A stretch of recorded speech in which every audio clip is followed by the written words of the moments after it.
Je vous retrouve avec beaucoup de plaisir sur Medi 1 pour un nouveau numéro d'Hebdo Santé que nous consacrons au vitiligo, une maladie de la peau qui est malheureusement encore méconnue. Et nous allons voir comment les personnes qui en souffrent vivent avec et comment s'organisent-elles pour faire connaître cette maladie. Je suis sur ce plateau avec deux membres de l'association ivoirienne du vitiligo pour en parler. Monsieur Luc Olivier Aureux, secrétaire général de cette association, bonjour. Bonjour, monsieur. Et Louise Koueli, également membre de cette association de vitiligo. Bonjour, madame. Bonjour, monsieur. Alors, bienvenue à tous les deux. Et merci Merci encore d'avoir accepté donc de participer à cette émission pour parler de la vie des personnes qui vivent avec le vitiligo. Alors, Luc Olivier, vous souffrez de cette maladie depuis 2015. Exactement. Alors, comment ça a commencé, dites-nous? Depuis 2015, janvier 2015, ça a commencé par les lèvres qui avaient érugé. Et ce sont mes parents qui m'ont tout de suite signalé, ont commencé à me poser des questions de savoir ce qui ne va pas, est-ce que j'ai un problème. Parce qu'en général, quand... Est-ce que tu as mangé quelque chose, voilà, ce genre de questions, bon, oui. Tout de suite, ils sont partis sur cette histoire de plaie de ventre, des histoires de plaie de ventre. Donc on m'a demandé si c'est ce que j'ai. Mais il faut dire que ce jour-là, je n'avais rien, je n'avais pas de douleur, j'ai aucun problème. Ah, vous ne vous êtes même pas rendu compte vous-même. Voilà, je n'avais aucun problème. Donc les jours sont passés et il y a eu des taches qui ont commencé à apparaître dans d'autres endroits, dans le cou, sur les bras et tout ça. Et c'est là que je suis allé consulter. D'accord. Je suis allé consulter, faire un examen de sang et tout. On m'a détecté un début de palu. On a tout de suite géré sans problème. Et puis après, je suis revenu encore voir le traitant. C'était dans un centre médical au quartier. D'accord. Donc, je suis allé le revoir encore. Et après les examens qu'il a fait, puisqu'il n'y avait pas d'examen, il n'avait pas de dispositifs pour faire des examens sur la peau et tout ça là. Donc, il a commencé à spéculer. Et soit c'est tel souci, c'est tel souci. Bon, il a essayé tout ça là, mais ça n'a rien donné. C'était toujours les tâches continuaient à progresser. Et arrivé un moment, bon, moi particulièrement, je n'ai pas vu, je ne suis pas allé voir un dermatologue, mais c'est. Alors, mais vous n'étiez pas inquiet vu l'évolution voilà. des tâches? Vous n'étiez pas inquiet? Pas vraiment, je n'étais pas trop inquiet, puisque je n'avais pas de douleur, je sentais aucun problème en fait. Ah, ces tâches-là ne font pas mal? Non, pas du tout. Les tâches ne font pas mal, les tâches ne provoquent pas de douleur en fait. Elles apparaissent, pour certains, il peut y avoir peut-être des démangeaisons ou autres, mais il n'y a pas plus que ça en fait. D'accord. Et alors, mais à partir de quel moment vous avez su que c'était... le même médecin qui m'a... Lui, il a juste dit ça pourrait être le vitiligo. Et il a ajouté dessus, si c'est le vitiligo, il n'y a pas de traitement. D'accord. Et cela va être confirmé à quel moment? Bon, par d'autres personnes, par un dermatologue. médecin, non pas un médecin, d'accord. Un médecin qui, lui, fait partie de mon entourage. Il m'a confirmé que c'est effectivement le vitiligo. Vu les taches, l'évolution des taches et la couleur, la texture des taches. Lui a confirmé tout de suite que c'est le vitiligo. D'accord. Et bon, lui aussi encore, il a renchéri sur ce que le premier avait dit, qu'il n'y a pas de traitement efficace pour l'instant. Il n'y a pas de traitement efficace. Alors on verra donc, même s'il n'y a pas de traitement efficace, il y a quand même au moins un traitement qui existe. Alors, Louise Koueli, vous, c'est depuis donc la naissance de votre fils que vous avez remarqué cette tache. Oui. Donc à la naissance, vous n'aviez pas cette tache? Non, moi je ne suis pas née à ça. C'est quand, chose qu'on appelle, j'avais mon fils en tout cas, j'ai fait vite mes enfants. Donc, j'avais mon fils en 96. Donc, je n'ai pas... J'ai remarqué quelque chose sur mon ventre, parce que c'est sur mon ventre ça a commencé. Ça a fait un petit cœur sur mon ventre ici. Donc, je disais, ah, mais truc blanc là, c'est joli, hein. Ah, d'accord. Le dessin d'un cœur. Oui, c'était joli comme ça sur mon ventre. Donc, arrivé un moment, jusqu'à ce que mon fils devenait grand, mais c'était toujours là, hein. Mais ça n'avait pas pris mon corps, mais c'était sur le ventre seulement. Donc, en tout cas, ça me plaisait en fait, parce que ça me faisait rire. Et après combien de temps ça va commencer à se propager? Donc, ce n'était plus sur moi, c'est parti. Donc, ça a même disparu? Oui, ça a disparu. D'accord. En fait, pour moi, quand pour moi venait sur moi, ça va. Un coup, si je vois quelque chose blanc sur moi, ça me plaît, mais après, je ne vois plus. Moi-même, ce qui était sur mon ventre qui est parti, ça m'a fait un peu mal. Je dis, hey, mon truc blanc est parti, mon petit cœur est parti. Donc, je n'ai plus pris ça en considération, au fait. Donc, c'est quand j'ai fait ma fille en 2004 que je vois maintenant les taches. Un jour, j'étais allée voir ma cousine. Elle me dit, ah, il faut regarder sur ton front là. Il y a quelque chose de blanc sur ton front. Et dit, oh, il faut laisser ça, c'est le truc qui vient puis ça part. Gars, c'était vraiment le truc qui a commencé sur moi comme ça. Je suis là, ça a pris mon coup. Ça a pris mon coup. Non, il y a... Au début, vous avez dit que ça vous plaisait. Oui, non, je ne savais pas que ça allait vraiment venir. Donc, quand ça a pris sur mon cou là, quand je passe, les gens me disent, ah, ton joli cou là, tu as fait palabre. Non, il y a les gens qui disent, je fais palabre. Donc, quand je passe maintenant, les gens me regardent, qui disent, ah, qu'est-ce qu'il y a sur ton cou? Qu'est-ce qu'il y a sur ton cou? Arrivé au moment, ça a pris ma figure. Donc, quand je passe, les gens disent, elle prend un produit comme ça. Elle prend un produit comme ça. Il dit, Seigneur, que c'est pas produit. Ah, certains pensaient que c'était la dépigmentation. Voilà. Ah, d'accord, l'effet certainement de produits, que vous utilisez. Il dit, non, c'est pas produit. C'est venu comme ça. Non, il a appelé mon grand frère, il m'a donné un aller. Je suis allée à Daloa. Donc j'ai vu une dermatologue de Daloa vraiment qui est tellement bon que j'ai pris toujours pour elle, qui m'a fait piqûre, m'a fait donner des pommades. En tout cas, pour moi c'est reparti. Mon teint a pris, comment on appelle, vraiment, c'était parti même. Donc j'étais votre, je vais dire... oui, je n'avais plus ça même. Votre corps est redevenu normal. Normal. Il n'y avait plus de taches. Plus de taches. Dis donc. Plus de taches même, c'est fini même. La pommade même, j'ai pris la photo, c'est fini. Mais un coup, c'est quand j'ai perdu ma maman. Ça fait aujourd'hui 3 ans que j'ai perdu ma maman. Quand j'ai perdu ma maman, un coup, je suis là. C'est réveillé. Quand ma grand-soeur m'a appelé que, ah, faut venir. Hein. D'abord, quand maman était gravement malade d'abord, ça a commencé à revenir. Elle dit, ah, ça là, c'est qu'ils ont dit que c'est le stress. Et c'est pas vrai même. Que j'ai perdu maman, le truc encore en train de sortir. Donc ça a commencé, quand ça sort, vraiment ça me fatigue.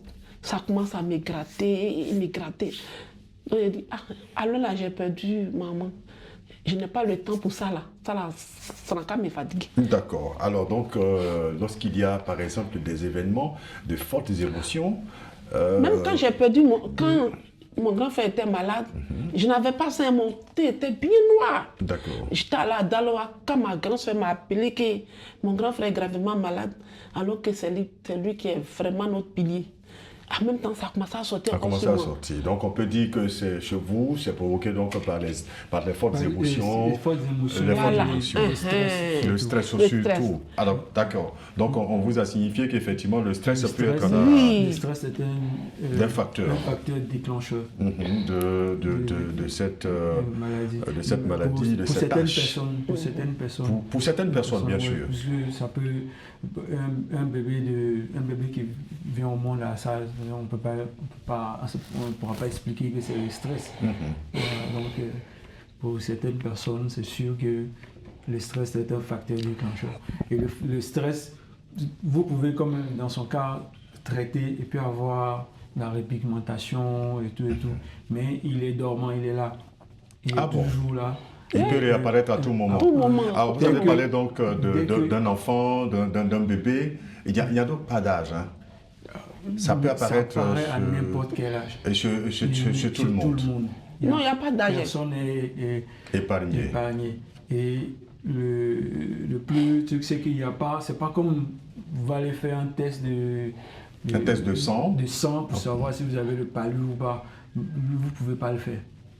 Ah, C'est dès que ça déclenche que vous êtes au courant que vous avez le vitiligo. mais alors est-ce que c'est génétique, est-ce que c'est héréditaire? Est-ce qu'on se dit, bon ben tiens, monsieur Luc Olivier Heureux a le vitiligo, c'est fort probable que l'un de ses enfants ou ses petits-enfants ait le vitiligo. Pour l'instant, nous attendons Rien n'est toujours, prouvé. voilà, nous attendons toujours les résultats des chercheurs, les confirmations D'accord.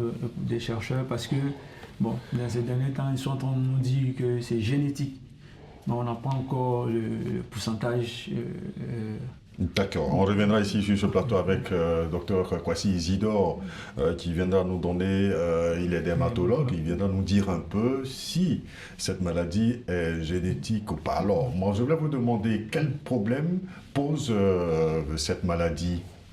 Est-ce que c'est handicapant? Est-ce que c'est le regard des autres qui vous dérange tant?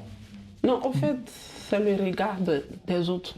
Sinon, si ça est sur toi, tu t'en fous. Mais quand tu te vois qu'aujourd'hui, de la manière que tu étais avant, et regarde-toi aujourd'hui, comment tu es, vraiment ça te fatigue. Sinon, c'est pas Sinon, handicapant.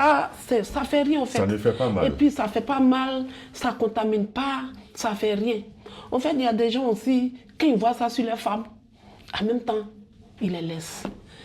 Alors que quand ta femme est malade, quand tu as ton chéri qui est malade, si tu as ta chérie qui est malade, encourage-la. Ah oui, c'est parce que... Quand tu l'encourages, c'est qu'elle, si elle l'a même là, elle ne sent même pas si elle a quelque chose sur son Justement, corps. c'est parce qu'ils n'ont pas l'information. Voilà. Mais si tu l'abandonnes, elle peut mourir. C'est parce qu'ils n'ont pas l'information. Elle peut mourir dedans. C'est exactement l'une des batailles de l'association. Oui.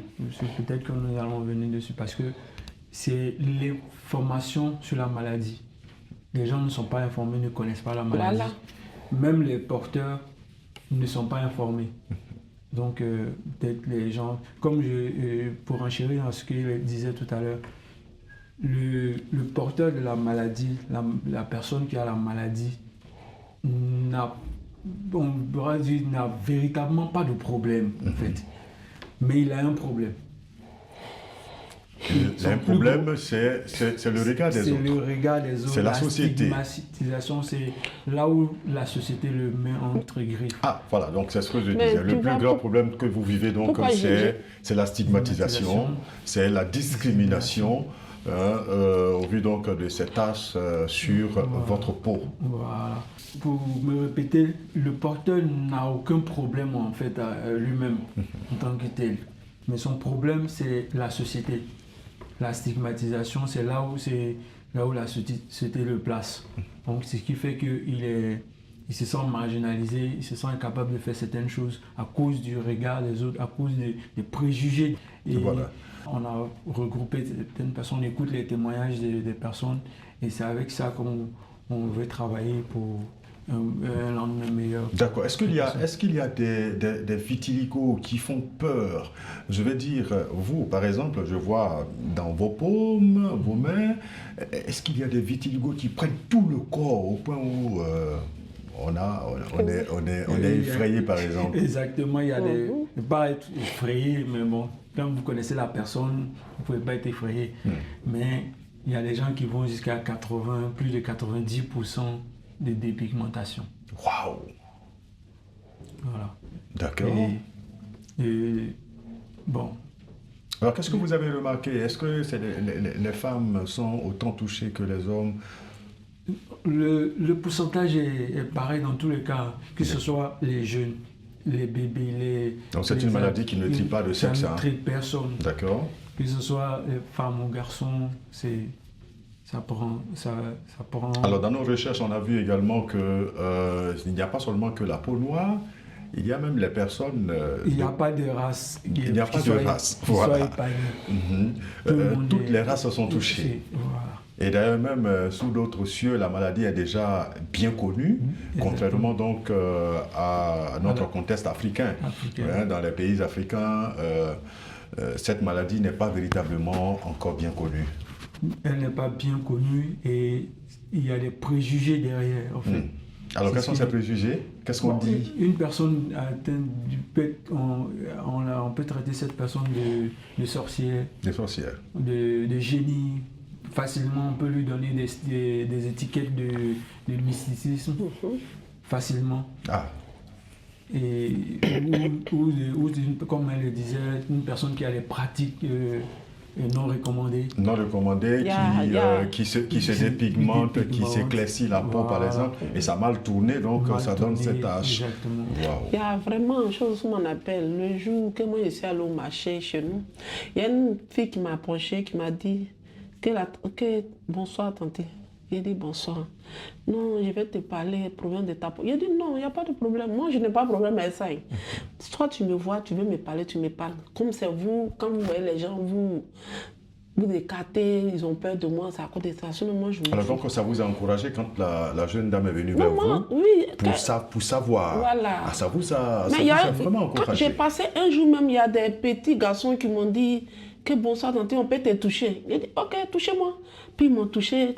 Et puis eux m'ont demandé si tante, ça te fait pas mal. J'ai dit non, ça ne me fait pas mal. Alors est-ce que vous avez profité Et puis j'ai donné mes pour... 2 bras même. Et puis les enfants, oui. ils ont touché. D'accord. Est-ce que vous avez profité pour les sensibiliser, pour leur Non, dire c'est ce que je les ai dit. J'ai dit non, bébé, ça ne fait pas mal. D'accord. Et ça ne fait rien. Si vous me voyez là.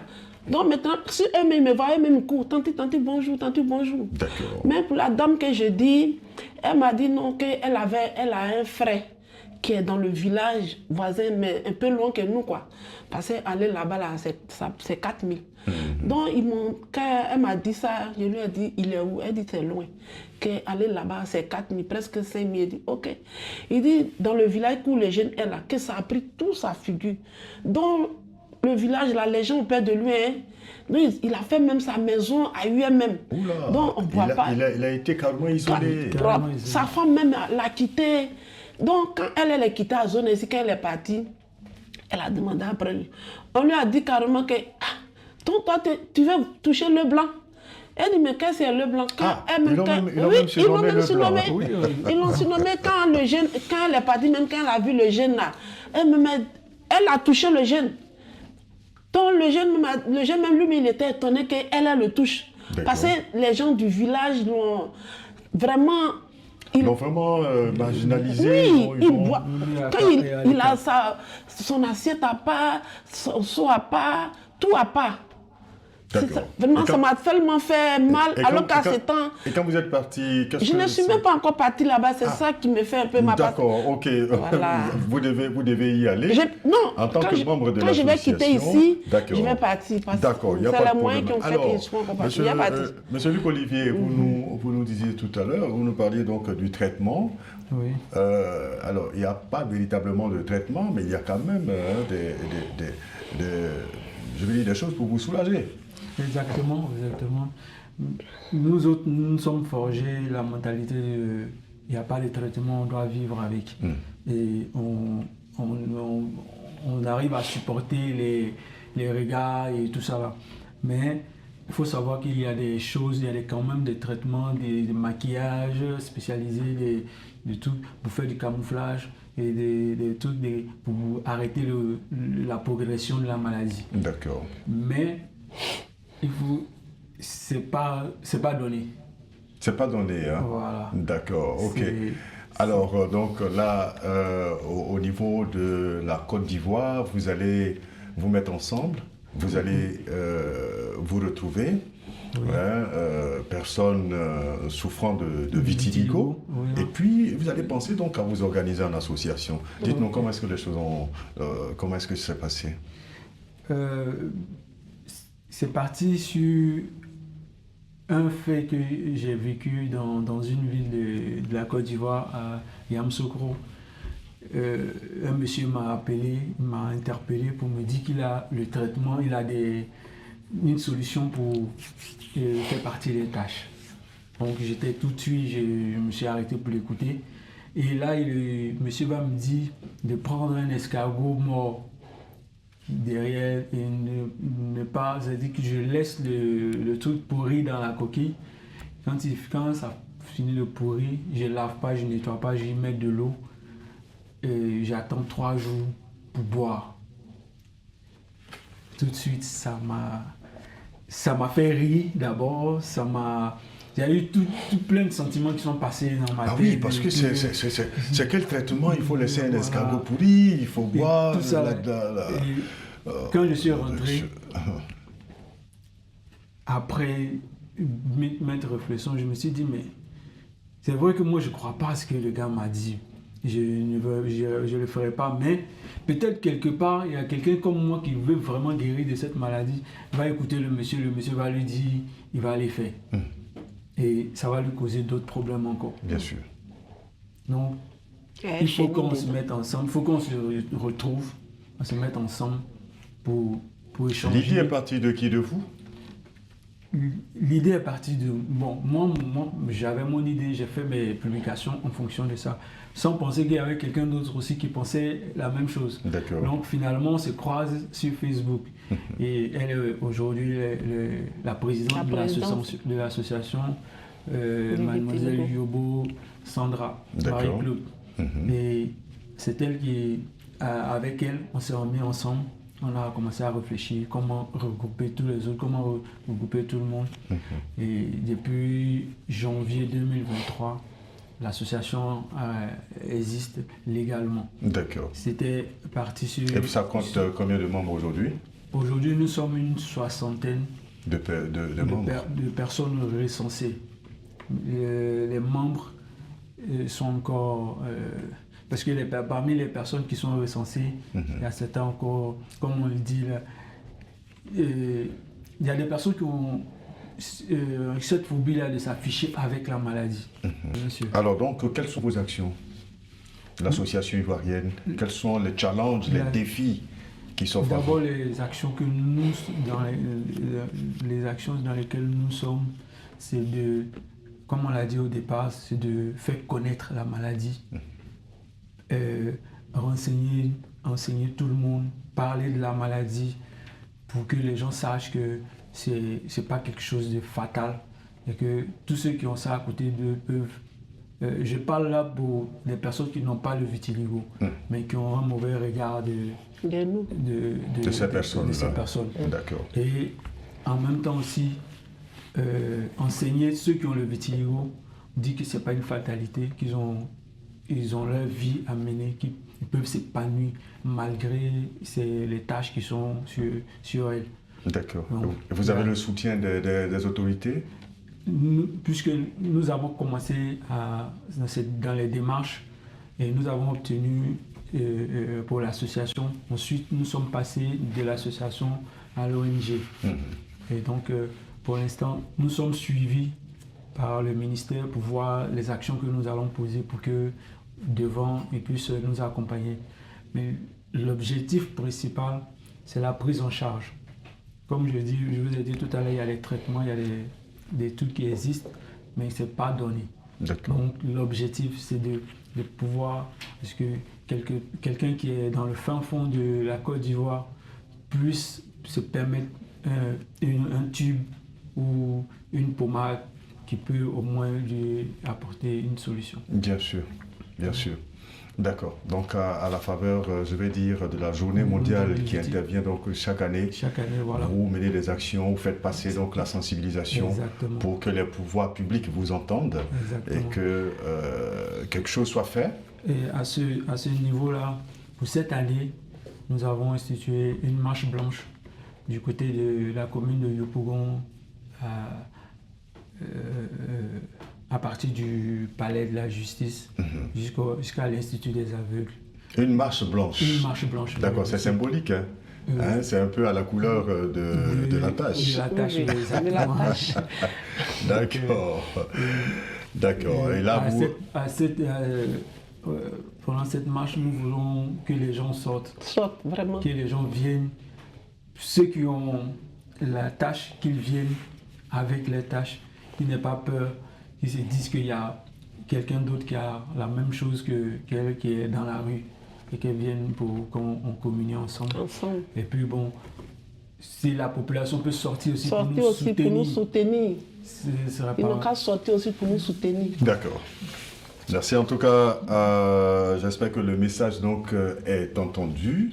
Hein, on aura plaisir donc à vous retrouver ici avec, comme je l'ai dit, docteur Kwasi Isidore, qui est dermatologue, pour avoir plus d'informations scientifiques sur cette maladie. Aujourd'hui, on voulait voir un peu comment est-ce que vous qui êtes victime de cette maladie, le vitiligo, comment est-ce que vous vivez avec la maladie, et on se rend compte que c'est vraiment pas facile. C'est vrai que c'est pas une maladie dangereuse, mais le regard de la société fait que vous avez vraiment toutes les difficultés. Moi, je vendais. Le jour que je suis allé vendre, personne n'a payé. Personne n'a payé, mais les gens vont venir, ils vont payer parce que grâce aux sensibilisations, grâce à votre association, ça grâce de ça maintenant. Grâce à ce vraiment type d'émission, les populations vont comprendre que le vitiligo, c'est pas contagieux, c'est pas une fatalité. En tout cas, merci pour toutes ces informations, Monsieur Luc Olivier. Je rappelle que vous êtes secrétaire général de l'association ivoirienne du vitiligo également. Merci à vous d'avoir été là. Louise Koueli, vous êtes membre de cette association ivoirienne du vitiligo. C'est la fin donc de ce numéro d'Hebdo Santé. Merci à Ferdinand Kwaku et à l'équipe de réalisation et surtout à vous qui l'avez suivi. Je vous retrouve très bientôt toujours sur Média 1 pour un autre numéro. D'ici là, prenez soin de votre santé.